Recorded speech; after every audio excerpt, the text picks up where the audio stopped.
but okay. Here we go.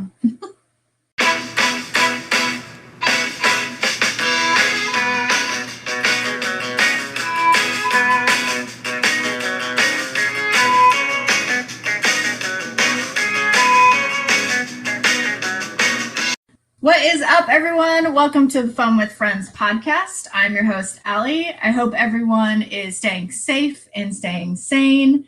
Joining me on today's episode is Shelly. And Shelly is the founder of Your MEscape. Your MEscape really focuses on finding those moments through traveling abroad or, taking a staycation to recharge and reconnect. And Shelly is also an expat, having moved from the United States to Helsinki, Finland over 20 years ago. So she's got some amazing stories to share with us about living abroad. So thanks for joining me today, Shelly.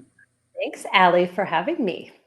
Yes, I'm super excited to hear some of your stories. So I've already heard, I've got little snippets of a few of them. Yes. They're amazing. Shelly, so in Finland right now, how many hours ahead are you? I'm 7 ahead of you, so it's 9:15 in the evening. And y'all can't see this, but Shelly's rocking some disco lights. She's kind of having a party over there while we're yes. It looks like a blast. Like yes. I could have a dance party over there. Yes, in my little apartment. Yeah, my little Airbnb. No, it's really an apartment, but I call it an Airbnb because it's about the size of one. I love it. So, like I said, you have some of the best stories I think I've heard so far about living abroad and traveling. But before we get into your awesome stories, please tell us a little bit about yourself. Okay, so who am I? Long story short, I grew up in St. Louis, Missouri. I went to the University of Texas at Austin for uni. Then I moved to San Francisco for work.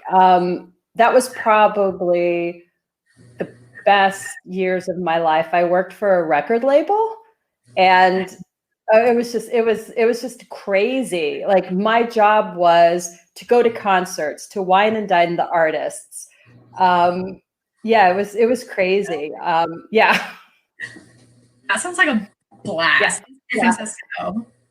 It was great. Yeah, it was really fun. Yeah.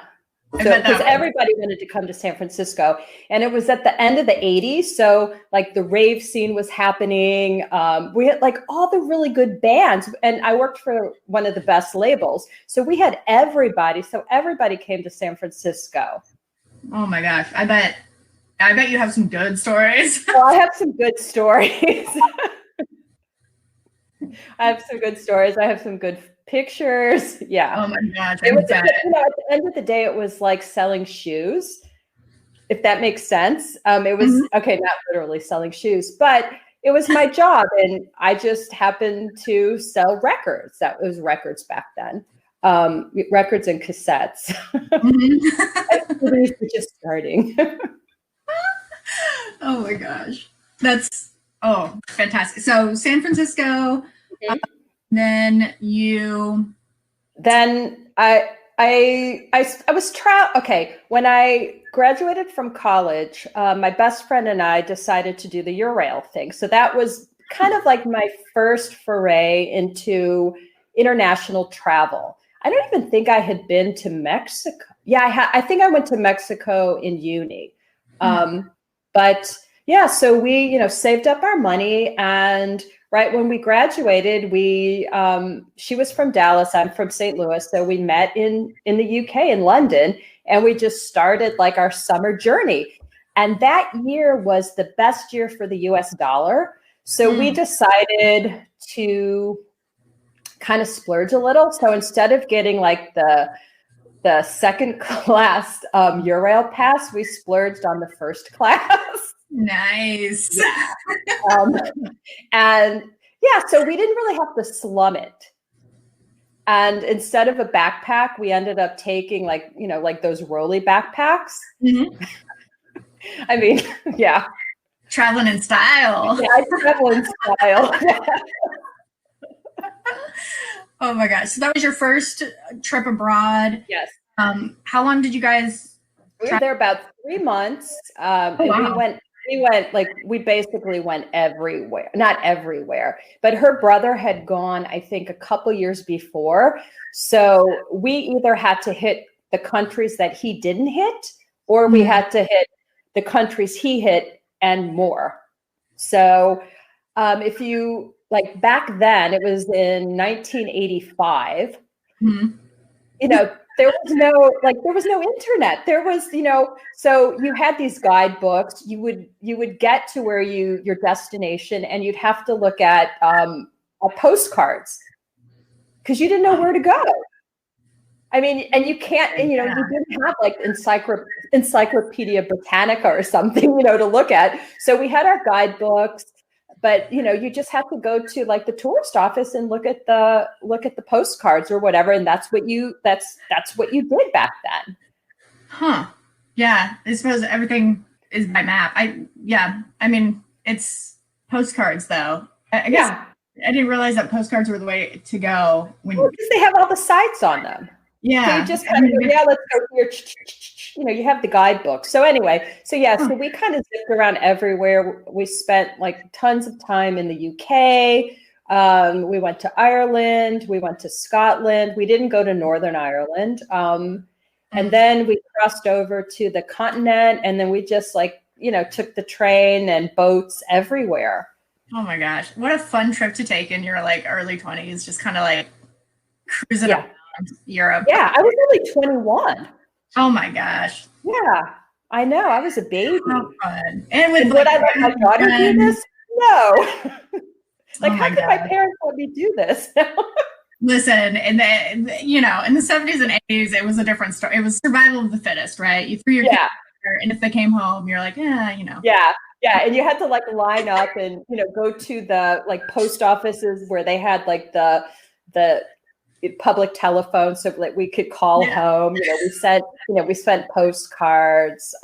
Yeah, so that was my first foray in foreign travel.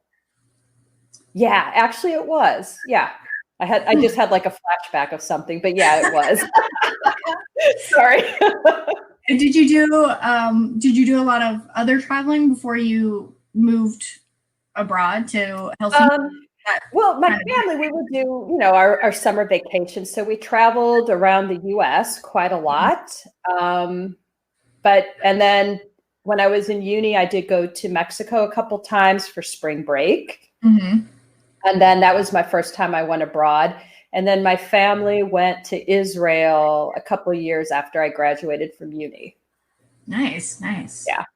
I bet traveling in the 80s, or It was different. I bet it was a whole other type of experience. Yeah, it was. It was. Yeah, it was fun. So I guess, I'm kind of old school in that sense. No, I love it. That's what I obviously I don't have experience traveling abroad prior to like cell phones, but just traveling domestically prior to cell phones. You had your maps that you'd hold up while driving, and you'd have to pull over and be like, okay, I got to take this road to this road, and now everything's just. I still use like hard copy of maps, Yeah. but I have one of those weird memories. So I could look at a map and I'm like, zip, and then I put it away, and then we're everywhere. I would be probably a really good orienteer, but I really kind of hate like that type of outside. Yeah. I'm like an urban outsider.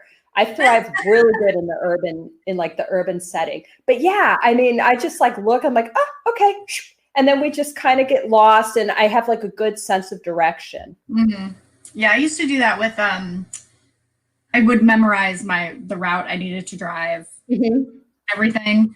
But it would take me a while. But as I guess former archaeologist, I'm always like, I get lost in the city. I don't know what it is about like being in an urban setting, but like if you put me in the woods with like fine.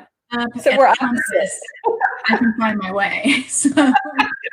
Yeah, like if I joke because Finns really love nature. So like in the summer when it's really nice out, you'd go to these lakes, and you'd have to like schlep through forests. I'm like, okay, this is my Survivor.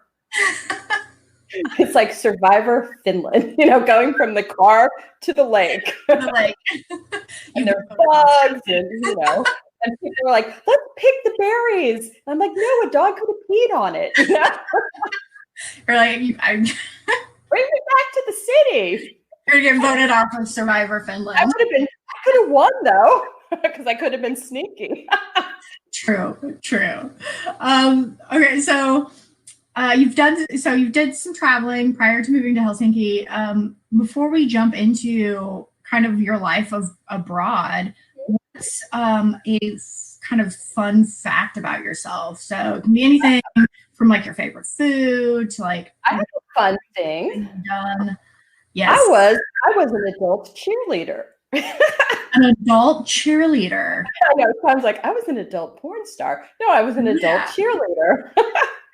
Okay, yeah. Tell us a little bit more. Actually, it was here in Finland. So my daughter wanted to be a cheerleader, and so I would go there, and then there was some moms hanging out. So we're like, hey, why don't we just start our own squad? So we did. We started like the mom cheerleading squad. Nice. What's I guess sports did you cheer for? They don't. It's not sports. Purely, no, it's like a competitive sport here. So okay, yeah, it's not like in the U.S. It's full on like competitive cheer. Yeah, full on. Yeah, it's competitive. Okay. Yeah. Interesting. Yeah. Anyway, so that's maybe my little kind of weird, crazy. I love it. People that know me would be like, yeah, we could see that. I was 100%. And with your disco lights in the background, I'm like 100%. Yeah, and I was like the one on top. I was like, woohoo, like throw me. Flyer or whatever they're called. Good health care here. Oh my gosh. That is a pretty good fun fact. Not coming either. Like I love it. Love it. I felt long and hard on that one. Okay, so you're not only the first expat that I've had on the show, but I believe you're also the first person I've had on the show that has a kid. So you're knocking off like a whole bunch of like. I don't know. I think you might be. I had my first male guest was on last week's episode with my friend Catherine, and I think you might have been around the same age, maybe. But you're like knocking off all these like firsts for the pod. But so I have a lot of questions about you living abroad, obviously, because I'm really, really interested in kind of your life as an expat. So I really want to kind of jump into that and hear more about life in hell or Helsinki. Yeah. So you've been living there now for like 27 years. Mm-hmm. Yep. That's a long time. I know. And you know what's really funny is I just realized this. My favorite number is 27. And this has been like a friggin' phenomenal year for me. Oh, what do they call those? Like synchronicities? Yeah, I think. I don't know. I'm not into like numbers or anything, but 27 is my number. Yeah. And because that was when I was born on the 27th. So meant to be a good number for you. Mm-hmm. Yeah. So tell us a little bit about how you ended up in Helsinki. Well, there's a joke here. You either end up here for love or money, but not both. So I ended up. Was it for you? I ended up here for love. Wow. So I was married to a Finn, and then I got divorced. Like probably the majority of cross-cultural marriages. It's like an epidemic here. So people just stranded in Helsinki. Stranded in Helsinki. Now, a lot of people do go back, but stranded in Helsinki. Yeah. So you moved there, married a Finn, and you moved there. And I mean, what was that like initial kind of experience like moving from the US to Finland? And Well, I had been here when I did my Eurail. So, I popped into Helsinki and I was like, oh, okay, cool. And that's actually how I actually met my husband, not then, but through a friend that I had met on that trip. And then I had come back to visit during one of my vacations. And on one of those vacations, then I met my husband. And then it was like a lot of back and forth in the US and back in Finland. And then we got married in the US. He's like, you need to live in Finland. I was like, okay. So I moved. Nice. I'm a huge fan of like House Hunters International. Oh, I love it. I love that show. It's one of my favorite shows. Here. I could just like sit there and binge watch it forever. But in my mind, that's kind of the experience that you had. I don't know if that's what it was like, but it was like, we're moving abroad, let's find a house. Yeah, no. It's not. I mean, go back to circa 90s. We weren't even in the EU yet, okay? Yeah. Berlin Wall hadn't fallen yet. Like, I mean, okay, maybe it did. I can't remember the year. Anyway, but yeah, it was pretty bleak here. So so it's not like House Hunters International. Yeah, it's a different time. Different time, yes. So you said you'd been to Finland a few times before, and obviously you had a little bit of an interest in traveling before moving to Finland because you'd done the Eurail and had Finland on a couple times on vacation. Have you kind of ever thought that you like living abroad was something that you would do? You know what? I think, okay, well, when I was growing up, I did take French.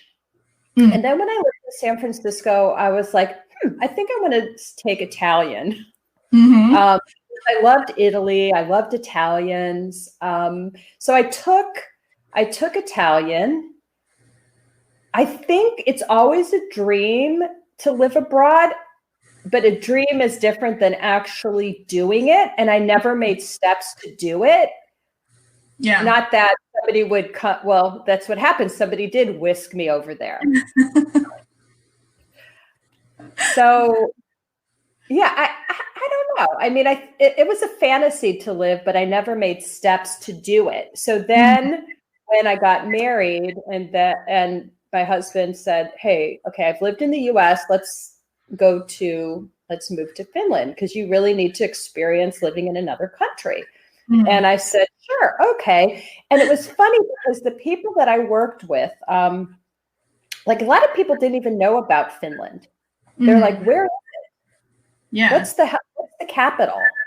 I said, well, it's sandwiched between Stockholm and Russia. Capital is Helsinki. Somebody that I worked with, even when, I was having my goodbye party, she said, do you need us to give you some tampons? And I was like, no, I think they have them there. It's a pretty Western country. Oh my God. I know. They were looking out for you, Shelly. They were looking out for me. Listen, if you need anything, take tampons. Oh my gosh. Oh my gosh. Which brings me to the point that Finland really didn't have a lot of like Western things when I first moved there. So when we did go back to the States, we would totally load up on food stuff. And, we would just make a Target run. I remember we would pick up tons of junk food and my mom, we were in line and she's like, someone's going to think we have the munchies. I'm like, Mom, do you even know what the munchies are? Anyway, but yeah, I would just load up with like peanut butter, bagels, M&Ms, you name it. Shampoo. Now, I don't bring anything. They got everything. Here, there. Do you travel a lot between Finland and the States now, or? Well, in Finland? Pre-COVID, yeah. I would go at least once or twice a year. We would try to do a couple European trips just because we were here. And it's like so much cheaper to travel within. We would go to Stockholm quite a lot. My husband has family in Norway, so we would go there. You take like a little 2-hour day cruise to Tallinn, Estonia. So I mean, we traveled quite a lot. So I would try to go once or twice a year. Just, I need it. I need to see my family. You need to speak English with, I felt really, sometimes I really felt out of pop culture, if that makes sense. Like I would be jealous and I just can't pull up the longer I live here, the less I speak good English. Like I can't pull up like really cool phrases. I'll talk to a friend of mine and I'd be, man, I would never remember that phrase, or just the spontaneous like chitter chatter. Yeah. You lose a little bit of your. My English speaking friends here, we've adjusted the way we speak. So sometimes, we're still laughing and pulling up like old memories, but yeah, that's one of the things that you lose when you live abroad for so long. So so I would like to go home. And then sometimes my sister's husband was sick with cancer and then passed away. So I think I went 5 times in 1 year. Yeah. So, important to you definitely drop in on family and definitely. Yeah. And so this year it's kind of hard, but hopefully I'm going to go in February. Oh, nice. Fingers crossed the world is somewhat open by then. Yeah. I'm thinking positive. There you go. Will it into being. Well, actually, I have a question about, we were just talking about, kind of losing how to, as I struggle to form a sentence right now, losing the ability to speak. Yes. When you're abroad. Isn't Finnish one of the hardest languages to learn? It is. It's a really hard language. The vowels are crazy. I mean, I think I'm saying things correctly. And apparently I'm not. Like they have a lot of double letters and I'm like, I'm saying the double letters. No, you're not. Like my dog's name is Tassu, Tassu. So people would ask, oh, what's your dog's name? And I'd say Tassu, which is a Finnish word. Yeah. And they'd be like, oh, and they'd walk away. I'm like, wait a minute. Did I say it wrong? Finnish, it means paw. Don't you know your own language? And then my I was saying something in Finnish to my daughter, and she's like, "What? What are you saying? Potato?" I'm like, "No, I'm saying pear." But I hear it correctly, but they don't. I can barely speak English but like Finnish is a very monotone language, and I remember when I first moved. I remember this. I was in an elevator at the department store and there were people talking like really loud in like the monotone language. I was like, oh my God, they're yelling at each other. And then they're like, they told a joke. And I was like, really? Like I said, I can barely speak English. Learning another language is... If you're like me and you're just getting started with podcasting, it can be scary and overwhelming. That's why Anchor is such a great choice. It's one of the easiest ways to make a podcast, and best of all, it's free. It also has great creation tools that allow you to record and edit your podcast right from your phone or your computer. Another great feature of Anchor is that they'll distribute your podcast for you. Your listeners will be able to access your podcast on Spotify, Apple Podcasts, and many others. You can also make money from your podcast using Anchor, and that's with no minimum listenership. It's everything you need to make a podcast in one place, and it's easy to use. Download the free Anchor app or go to anchor.fm to get started today. Something I'm really interested to learn more about was it hard to adapt to the culture when you moved there? Because I know Finland has like a lot of really interesting traditions and like cultural practices. And so I would love to hear more about kind of like what some of your favorite traditions are, and then what some of the ones are that were kind of harder for you to adjust to. Well, okay. So Finns love their sauna. Yeah. And that was a little bit hard for me, just because like, who the heck goes into like this hot, steamy room? Mm-hmm. Not a lot of people. And it's like a religion. So most people have a sauna in their house, or there's one in the apartment building. If you have a summer cabin, you always have a sauna. That's like, sometimes they don't even have showers. They just have like the sauna and the outhouse. Yeah. Anyway, so that was like one of the things that was really hard for me to get used to. It would be fine if I go by myself or with my husband, but then if you go swimming in like a public swimming pool, the law, it's not a law, but it's the law. You have to rinse off before you go into the swimming pool. So you really can't go to the swimming pool dry. You have to be wet. So the first like foray, and they're like, and you can't wear your bathing suit because your bathing suit can get like contaminated or something. So that whole like the nakedness really was not on my radar when I first moved there. That would be shocking. And I like, so I wear contacts, I wear glasses. So I'm like, maybe it's best if I just don't even wear glasses or contacts. I don't have to see anybody. Maybe nobody will see me either. It's so anyway, so that's one of the things that I had to get over. And then when my daughter, these are like the funny stories. So when my daughter started taking swim lessons, and then after you go swimming, the thing is you go in the sauna. Well, you're not allowed to wear, another law, you're not allowed to wear a swimsuit in the sauna. So you have like, I'm like, who the hell wants to take off a wet swimsuit and then like roll it back on if you want to go back?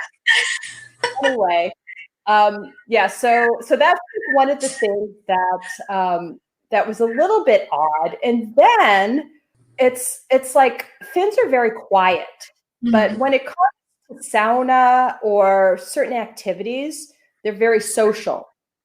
So one day, it was after swimming lesson, and we took the sauna, and then after the sauna, you wash up. And so we're standing there, I'm speaking English to my daughter, and this older lady looks at me and she's like, oh, in English, she's like, excuse me, would you mind scrubbing my back with this brush? And I was like, I looked around and I said, am I on candid camera? And I'm like, if I don't do it, I'm rude American. Yeah. But if I do it, I'm like, this is really weird. So I did it. And as I'm brushing her, I'm looking away like, please don't make me do this. Anyway, that was really weird. And I've told that story to Finns, and they're like, that's never happened to me. Like, well, if anything's going to happen, it's going to happen to me. And then another time when you go, they have these kind of like spas, which are not spas in like the luxurious sense. They're just, where everybody can go, indoor pool, families go, they have junk food. Anyway, so the same rules apply, and usually they're hotels. So the rule is you're not allowed to wear clothes down there. You have to wear a robe. Yeah. So like everybody's shooting around naked with this robe. So you go in, you do your swimming, blah, blah, blah, come back out. We do the sauna, we shower, and I go back to our cubby hole, and I'm like, where's my robe? Where's my robe? And I have like no clothes except for this like wet bathing suit. So my poor daughter had to like go out, because her dad's in a different, in the men's dressing room. And up until a certain age, you're like, well, kids, they can mix and, but I mean, she didn't want to run into the men's dressing room. Daddy. Yeah. Anyway, so that was like another, weird story. But now I just do I have a weekly sauna shift, and I go by myself, and I'm fine. Yeah, I can imagine that would be definitely shocking the first time. pool too. They have the naked pool. So it's this old, gorgeous swimming pool, but you have to go naked. You have to swim naked. So they have men's shifts and women's shifts. And go naked. You just swim around naked. And I remember when water jogging first came out. And I'm thinking, okay, they have like a water jogging lane. I'm like, wait, this is really weird. You wrap the water jogging belt around you and your like boobs are hanging over. You're like treading water naked. I'm just like, this is like too friggin' weird for me. It's like naked water aerobics. Well, yeah, I didn't think they didn't have those. But anyway, I've never been to the naked pool, but I'm not like a big swimmer anyway. So yeah, I have to say, as a former avid skinny dipper, the naked pool sounds appealing. The sauna situation, I'm not so sure about, but I think I could get down with some naked swimming. Okay, well, you would do good. Yeah. I feel like it would be kind of the same as like going to like a nude beach for the first time, where you kind of, without knowing that it's a nude beach, and you just like step out and you're like, oh shit. What's going on? Yeah, exactly. Yeah. I mean, as I got older, of course, I'm not so modest. I'm like, yeah, whatever. I got used to it. It's a cultural thing. In the winter, what they also do is you have like these little like kind of sauna swim clubs. So you'll like sweat your butt off, and then you run into the Baltic Sea, like in the middle of winter with your bathing suit, mind you, not naked unless you're at your own cabin. You just jump in, do a little swim, head out. And so it's a big thing. In Nebraska. They do this thing called the polar bear dip. Oh, yeah. Okay. Yeah. So it's probably similar to that. Yes. There's no heat involved. You literally just drive out to a river somewhere, tie a rope around your waist, in case things go sideways, break a hole in the ice and jump in and there's no wrapping yourself in a rope here. Somebody asked me, like, has anybody died? I'm like, no, nobody, not that I know of. I don't think anybody's died. Anyway. One hasn't in Nebraska either, but who knows? There's a waste for some reason. Something happened. Yeah, exactly. Well, there's more, people sue more in the US than here. Yeah, I could see that. That could be. So one of the other stories that you kind of gave me a preview of prior to recording has to do with coffee and how that wasn't really like coffee to go isn't really a big thing in Finland. And it wasn't when I moved. Yeah. So tell us a little bit about that. Well, I moved in September. It was freezing. And I didn't have, I wasn't working. So I was just kind of like walking around, checking out the city. And I was like, I could really use a coffee, because Finns drink the most coffee per capita in the world anyway. So they're big coffee drinkers. And so there were cafes, not as much as there are now, but I went into a cafe and I said, hey, do you have coffee to go? They're like, no. And I said, well, do you have a cup? Yeah. And I said, okay, well, just pour me coffee. Like, oh, okay. And so I did. That's what it did, how it started. But then I thought, hey, this could be something. So there was a micro roaster at the time. So I went in and chatted with him and I said, hey, this is what's going on in the US, because the whole Starbucks scene was really happening in the early 90s. And I went in and I said, hey, I have this good idea, but I don't have a connection here. So that's how it started. So we worked together and we started the very first like specialty coffee bar with that was like takeaway only. Very cool. Yeah. It's like everywhere else, I'm assuming. Now it's everywhere. Yeah. So we did that for like a couple years. And then I was just like, I love people, but that was, like kind of done with people. Yeah. I hate people. I hear that. Preaching to the choir. Yeah. So, and I said, hey, this isn't what I like, maybe what I'm cut out to do. Like I really, because that's one of the things when you move to a new country, you can't just jump in. I couldn't jump into the music business here. I didn't know the language. I didn't know the artists. So I had to like reinvent myself. And so I saw like a niche that was missing. And I just kind of like jumped on it. And then after a while, I'm like, okay, I'm kind of done with this. Yeah. I want to do something else. Yeah. So I also started the Specialty Coffee Association of Finland, and we started the whole barista competitions as well. Oh, wow. Nice. You're involved in quite a few different like associations and groups in Finland as well. Like, are you in a couple expat groups and? Yeah. I mean, things are different now because everything's online. But when I first moved here, okay, so we had the Specialty Coffee Association, and I also joined the American Women's Club. But now I'm in like a zillion networks just because you're online. You have like it's easier to join and be part of like the networks. Yes.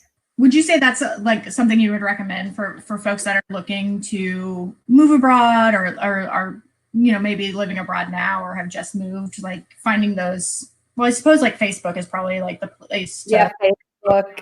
Yeah. And there's like Girl Gone International. There's like all these really segmented. There's Americans in Finland, Americans in Helsinki, expat parents. I mean, there's all these little subcultures that are existing. So, like I mentioned earlier, I think my first guest that has a child, and you also raised your daughter abroad, which I'm sure was a really, really interesting experience. Did you try to combine, or like, how was it kind of taking, like US traditions and holidays and kind of trying to mix them with Finnish ones? And what was that whole experience like, just kind of raising a child abroad for you? Well, it was interesting. So recently, well, I don't know how much you've been like keeping up with this, but the Nordics, and notice I say the Nordics, not Scandinavia, because Finland is not a Scandinavian country, it's a Nordic country, but they always rank really high when it comes to raising a family. And then CE World actually ranked Helsinki as #1 recently. So nice. So I was reading that, and of course I'm sarcastic about it because it just touches the surface, but I think the main focus or the main factor is the safety. So kids go to school on their own here, even in first grade. So you'll be seeing kids tooting around on the metro, on the tram, on the bus by themselves. Just a little tiny baby. Yeah, just tooting. Yeah. Okay, so that kind of freaked me out. Yeah. Yeah. And then now if my daughter listens to this, the helicopter mom that I am, and probably most American parents, I would always take her to school. I would take the tram and the metro, and we'd go to school. And then I think she was like 3rd grade. She's like, Mom, I'm ready. I need to go by myself. And I was like, okay. But I knew there was a mom that took this same route. So we exchanged comments, and I just keep an eye, because like, what happens if she didn't have a cell phone? What happens if like somebody like stole her on the tram or the metro, or something happened? Yeah, you would. Yeah. But nothing happens. But I'm from the culture where keep your eye on your kids because someone's going to friggin' steal them. Yeah. I think that sometimes, like when I used to live in DC, I'd see kids on the metro by themselves sometimes. Yeah. Ooh, where's your parent? Yeah, but I mean, now they have like cell phones and things like that. So that was kind of weird at first. And then the other thing that kind of freaked me out was people would just leave their kids in the prams, their strollers, outside. They would just go, oh, I'm going to go to a cafe. I'll just leave the kid outside and I'll be able to see them. or like, oh, I can't lift the stroller into the bank, so I'll just leave the kid outside while I zip into the bank. And so that was a little bit off at first. Like, what is there somebody that walks away with my kid in the stroller? Yeah, nobody has, but I would be my kid would be the first. And then also, like, what they don't talk about in these rankings are that, I mean, if you're from that culture, you grow up with it. You're like, yeah, whatever. This is what we do. but also maybe American parents versus Finnish parents, not all of them, but they have different rules for curfew. So like if you raise a kid, you need to kind of make sure that your friend group or your child's friend group has parents that kind of have the same values as you. So no, I don't want you schlepping around town at midnight. You're 8 years old, Yeah. So, I mean, not that that happens, but yeah, so there's like these little nuances that they don't talk about in these rankings. Yeah. In the US, I suppose in like maybe like super small town, country town, like Exactly. Yes. where I grew up, you could do stuff like that. Like you could, it's Rome, but like in bigger cities, you'd never like no a stroller in front of like you're at like the mall or something and I'm screaming like, where'd you go? Come back here. Like, why, mom? So there's just like some weird stuff like that. But in regards to holidays, well, number one, I'm not one of those moms that does like all the decorations and bakes. But we did do, Halloween, Thanksgiving, 4th of July. I had my girl gang group of the Americans. So, and everybody kind of had kids the same time. So we would have like these huge parties. And so at least the kids, they may not have like understood it, but they're like, yeah, this is our culture.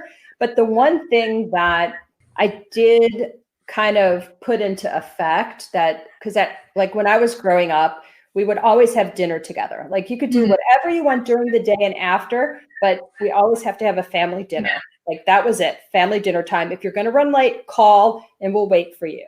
And so that's what I instituted with my daughter.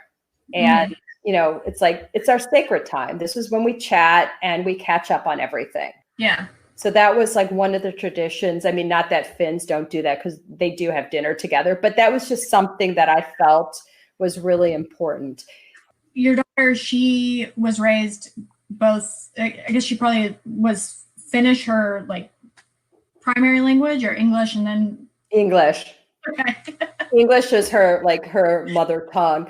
But it was funny because when you have a bilingual child, like one parent has to speak their language and the other parent, and you can't mix. Okay. Then they learn the wrong word structure and pronunciation. So you really have to be strict. So because our home language was English. So she heard a lot of that, but depending on where she was in her like brain development, sometimes her Finnish was stronger than her English, but she did go to a bilingual school. And so she like learned in both languages. Oh, nice. Yeah. That's really cool. And now she lives in Paris. So jealous. Yeah. Imagine what experience like as a child is really interesting as well. Growing up like bilingual and kind of having different traditions, also incorporating, like Finnish traditions into kind of your home traditions. Yeah, I bet that was a really interesting experience. And her friend group was very international too. So, and everything that we do as like a family was with like international people. I mean, I don't want to say she grew up typically Finnish, but, but nowadays, Finns are so like international and globalized. So what's traditional anymore? What are some tips that you have for folks that are looking to move or live abroad for an extended period of time? And then also, what would you say are kind of your top like pros and cons of living that expat life? My top 3 tips would be prepared to reinvent yourself. That's like my number one. You shouldn't expect to do what you did before you moved, because there's other people that are doing it. The country may do things differently. It's a good time to tap into yourself and your resources. So just be expected to reinvent yourself. The second one would be like really do a deep dive into being a local, explore, be curious, learn the language. If it's a foreign language, just kind of get out and try to meet the people. Like I'm a really chatty person. So I'm, even if like Finns aren't chatty, even though now they are, like I'm always talking to people. Like even when I go to France, I'm talking to people. We were there once when my daughter was starting university, and we kind of were spying on the location of where she was going to live. And we're like looking around, and a couple walks up to the apartment complex. And I don't even know how the conversation got started, but 2 minutes later, we're in their apartment looking around in the building where my daughter's going to live. And my daughter's like, what the heck, Mom? Anyway, so just, just talk to people, meet the people, like get in on the local level, learn the lay of the land. And then the third one is that I said earlier was network. And today it's so much easier to network, with social media, but just really, get connected to people. Yeah. Because everybody's in the same boat and they can help you. There's so many rules and regulations with immigration and paperwork. And if you want to start a business or this and that, or if you need to find something like, hey, what's going on with pumpkin? It's Thanksgiving. Oh yeah, I saw it at this local store. Yeah. Just things like that, just to get connected. And now, since the pandemic, everybody uses Zoom anyway, or like Facebook. So I think those relationships have gotten stronger. I like the first tip that you gave about kind of like being willing to step out of yourself a little bit and invent yourself. Like I'm a firm believer in that. And also when you're going to a new location, whether it's, to live abroad or just traveling domestically or moving somewhere new, like it's a great opportunity to kind of step out of the norm and like really push yourself and break away some of the, like restraints that you've put on yourself and other, for whatever reason. So I'm a big fan of that tip. That's a good one. Yeah, that it is really good. I didn't really think about it until somebody interviewed me for, it was like a local expat newspaper. And they said, what's your number one tip? And I said, reinvent yourself. Yeah, that's a good one. You can't expect to be who you were. Yeah, good tips. Those are all good. Those are all really good ones. And we're back. So, Shelly, you're not only a marketing badass, but you also recently have started up your travel coaching business called Your MEscape. And your focus as a coach is to not necessarily focus on like the destination, but rather focus on the goals and, what that person wishes to achieve, accomplish through travel. Can you tell me a little bit more about Your MEscape and then also how you got into travel coaching? Yeah, obviously there's a story behind everything. So I was kind of burned out working. And so there was no me. Everything was about my work, my clients, and my mind kept thinking of ways to escape. So remember that word. Yes. And, I always have zillions of ideas going on in my head. And I'm like, oh, I want to do this. I want to do that. Zillion of side hustles. And I thought, you know what? I'm going to take some time off. So I accrued the amount of hours I can so that I'm allowed to take paid time off. That was an easy segue. So I took time off, and in Finnish, it's called vuorotteluvapaa. I know, but I call it a soul-batical. So I took a soul-batical, which was 6 months of wondering and wandering. But since COVID happened, there was no wandering. Anyway, so I went with the flow and just started wandering for 6 months. During that time, I became a certified life coach. Nice. And while I was looking for what could be my niche, I was just kind of researching. I happened upon travel coaching and I thought, ooh, this kind of makes sense. So now I'm also a certified travel coach. Yay! Yay!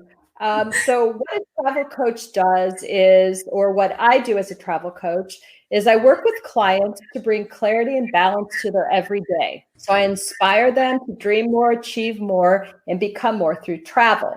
So I know what travel gave me. And every time we travel, we come back a little different. And would you really want to come back as the same person when you travel? So that's kind of my premise. And when you distance yourself from the everyday, you experience things from like a different perspective. And then with the shift in perspective, you transform. So remember when I said that I always felt like I was plotting an escape? Mm-hmm. So like everything kind of like plays together. So then, I'm Googling stuff, researching, and I came across a quote that's now kind of like my motto and my mantra. We travel not to escape life, but for life not to escape us. And I'm like, voila, I got it. Yeah. So then like, things just keep like refining and getting tighter. So I'm like, hey, what if you can escape and change your life? What if you can find clarity and bring balance to your everyday while also stealing a little bit of me time? Then I put me plus escape together, and then I trademarked it. So what I try to offer in my coaching sessions is like an opportunity for my clients to like step away from their day-to-day and reflect on who they are while exploring wherever they are. It could be like if they want to go somewhere far away, if they want to do a staycation, if they want to just even explore the hotel room, who cares? Like, that's not the point. The point is like getting away and then working through whatever we need to work through. If they want to do goals, if they want to change a habit, whatever. I have all these different ideas. What I like about kind of how you explained your coaching style with your MEscape is that it's maybe not fully dependent on the location. It's more about what you want to work on. Mm-hmm. Exactly. You can do that no matter where you are. So exactly. Like I've been thinking about how it would be nice to just like get a hotel room for like a weekend in Raleigh and just like have a weekend to just chill in a different space. That would be kind of the perfect opportunity to do what you're talking about, is kind of exactly take a moment and like, like if I was working with you as my travel coach, we would have like a set goal for those 2 days. Like, what is the habit I want to change, or what is the thing I want to accomplish while I'm there? And I really like that. I like it that it's more goal focused rather than destination focused. Yeah, and that's the whole premise, is that I had to talk my way through that. Huh? I had to like talk my way through that. I was like, that was a good one. That was actually I'm listening going, yeah, that's exactly what it is. The whole thing is grounded in like traditional coaching practices. So I think that's where my coaching background comes into play, because we really have to learn like point A to point B, how to work a whole coaching session, ask the right questions, get into the person's brain, and make shift happen. So that's the premise. It's based on that. And I do have I have like these staycation packages that I work with clients on. And I also have like a little bit more extensive one that involves like 5 steps. Yeah, let's get into that. What are the 5 action steps? Okay, so I'll whiz through my little micro steps. So the first session is called Find Your Mojo. Love it. Love it. I thought long and hard for these. So this is where like we would, so pretend you're my client. So this is where we would suss out the big picture and identify like what kind of experience do you really want to achieve during your MEscape? What allows you to recharge, what nourishes you. So just kind of suss out like, what are you looking to do? Where are you looking to go? Okay. Yep. And the second session is cultivate your curiosity. And this is where we do a deep dive into the why. So like your motivation, to help you get out of your mind trap and zero in on like, maybe the roadblocks that are like keeping you from achieving your goal. So then after that, we go into the road mapping session. So like we shape your agenda and design a blueprint to really make it happen. So where do you want to go?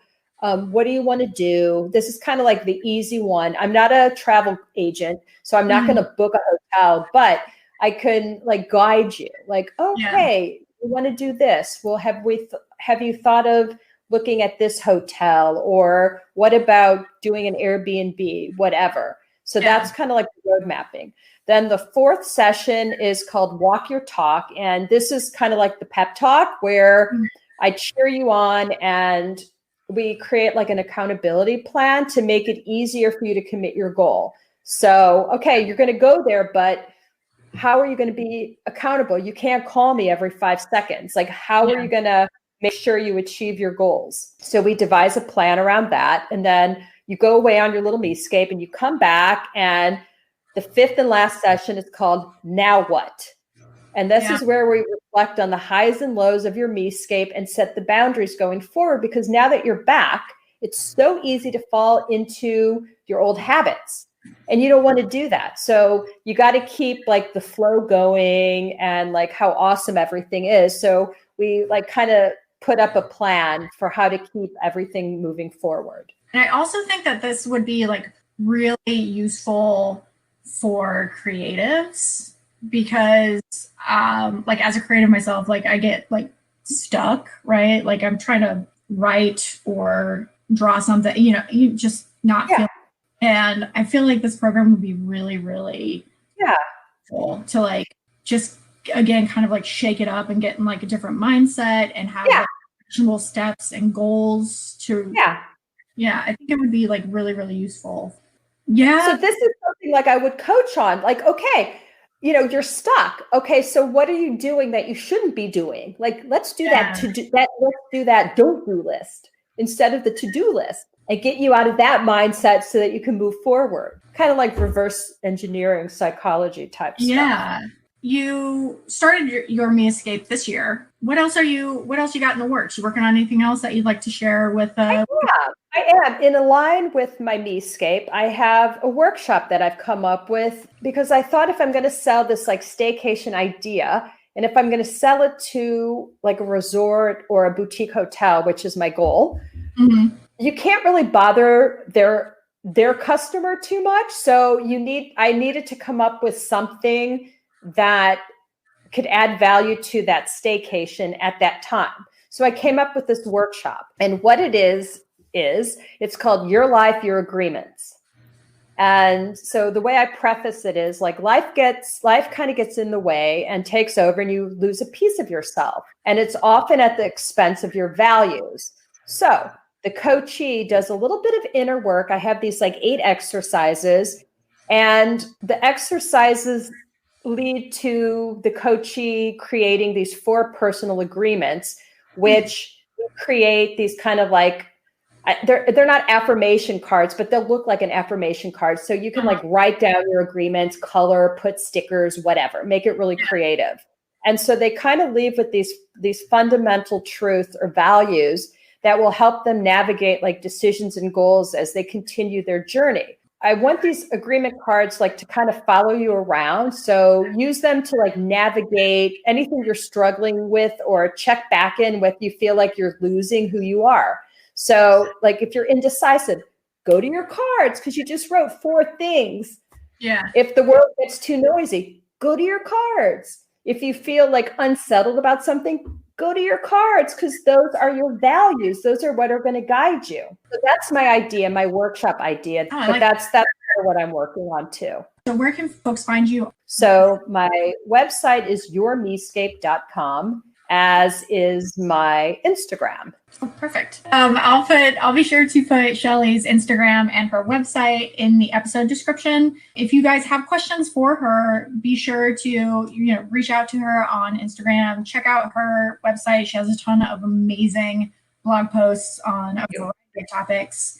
And Shelly and I will also be doing a live Instagram Q&A the week after this episode airs. So keep an eye out for the date and time for that. And you can come on and ask her any questions you have about living abroad, being an expat, raising a child abroad, her like planning a MEscape, her program, any of that. So definitely join us for that Instagram live. I'll have my disco lights on just for that. And so before we wrap up, I always like to ask my guests kind of a final question. That question is, what is one thing you've always wanted to do that you haven't done yet? So like a bucket list item. And what do you think is holding you back from achieving that? One of my dreams, and I have no idea why it's in Paris, but I would love to open up a bar. Nice. I was even thinking like a sangria bar with tapas. Only open from like 6:30 to like 11. Love it. Very small, kind of loungy music. Yeah, just something really small and intimate where I'm like kind of hosting it. I don't know if I'll be the bartender because then that's a whole different, different thing. It's if I make coffee drinks, whatever. But but kind of like be the host and just people can go there and just like hang out and have great drinks, great food, and great social. I love that idea. I just have this like romantic idea. It has to be in Paris. I love it. If you let me know when you open that, and I will come because you're the bartender. You don't want me as a bartender. I've tried that before, and I was shit at it. Like I am not a good bartender. I can definitely be a hostess. I can do that. I'll let you know. You'll be the first to know. Yeah, let me know. Definitely not a bartender. If you need someone to sample drinks, though, nah. I'm in. I'll keep you posted. So yeah, that's kind of like my bucket list random dream. Oh, I love that. Well, Shelly, thank you so much for being on. And this has been an absolute blast. I love talking to you, and you have some of the best travel stories that we didn't even get to talk about. We'll save the sinkhole story for the live. Yeah. That's one of my I don't even know the full story, but just the fact that you have a sinkhole story. Of course you do. Of course I do. Yeah, I would have it. I've had all these mishaps. Yes. Yeah, so I can't wait to hear that along with everyone else on the Instagram Live. And again, thank you so much. This has been Allie, this was fun. Thank you, Shelly. Everyone, be sure to keep an eye out for the Instagram Live Q&A that we'll be doing. And to the listeners, get out there, try something new, and have some fucking fun. Bye. Bye. Thank you for tuning in to this week's episode. Be sure to check out the Fun with Friends podcast on social media. We are on Instagram at Fun with Friends Podcast. You can also find us on Twitter at FunFriendsPod1. You can also reach me by email at funfriendspodcast@gmail.com. And you can go to my website, cootscreations.com, for some fun little extras from the podcast. So definitely head over there and check it out. And as always, remember to get out there, try something new, and have some fun. Goodbye.